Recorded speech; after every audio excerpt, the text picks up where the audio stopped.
گرمی سے حفاظت کی تدابیر. فرمان آخری نبی صلی اللہ علیہ وسلم جب سخت گرمی ہوتی ہے تو بندہ کہتا ہے لا الہ الا اللہ، آج بڑی گرمی ہے، اللہم اجرنی من حر جہنم، یعنی اے اللہ مجھے جہنم کی گرمی سے پناہ دے. اللہ پاک دوزخ سے فرماتا ہے میرا بندہ مجھ سے تیری گرمی سے پناہ مانگ رہا ہے اور میں تجھے گواہ بناتا ہوں کہ میں نے اسے تیری گرمی سے پناہ دی. یہ عاشقان رسول آج کل واقعی گرمی کی شدت کی لہر آ گئی ہے، لو چل رہی ہے.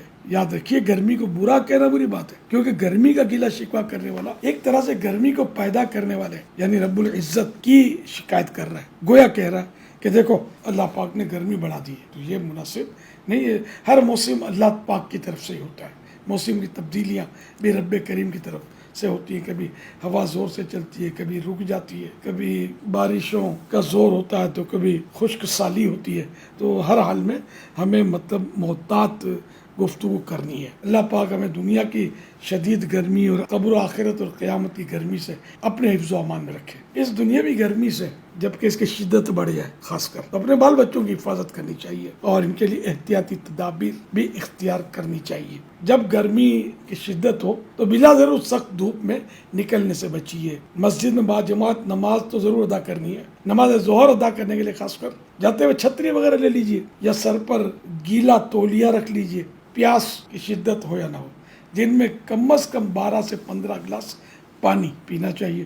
اور یہ بھی اس میں بھی دیکھنا چاہیے کہ اگر کام ایسا ہے کہ پسینے خوب بہ رہے ہیں تو پھر مقدار پانی کی بڑھانی ہوگی. حتی الامکان گھر کے صحت بخش جوسز استعمال کیجیے، مثلا ستو کا شربت، کھیرے کا جوس، ناریل کا پانی، شہد ملا پانی، لیمو پانی اور نمکین چھاچھ وغیرہ. گنے کا رس بھی اچھا ہے. گنے کا رس گھر میں نہیں نکالا جا سکتا، عام طور پہ یہ بازار سے لینا ہوتا ہے. تو جب بھی گنے کا رس لیں تو یہ ان سے بات کریں کہ بغیر برف کا وہ نکالیں، کسی قسم کے اس میں مٹھاس نہ ڈالیں. تو خالص گنے کا رس یہ کافی مفید ہے، کئی بیماریوں کا اس میں علاج بھی ہے. تو اس طرح کے عمدہ جوسز استعمال کیجئے، اپنے بچوں کو پلائیے. ایسے پھل اور سبزیاں جن کی تاثیر ٹھنڈی ہو، مثلا کدو شریف، توری، لیمو، کھیرا، سلاد، تربوز، فالسا وغیرہ وغیرہ استعمال کیجیے. ممکن ہو دن میں کم از کم 2 مرتبہ اور نہ ایک ہی مرتبہ نہا لیجیے. تو انشاءاللہ اس سے پسینے کی بدبو بھی دور ہوگی، بدن کو بھی ٹھنڈک ملے گی. فاسٹ فوڈ اور گرم تاثیر والی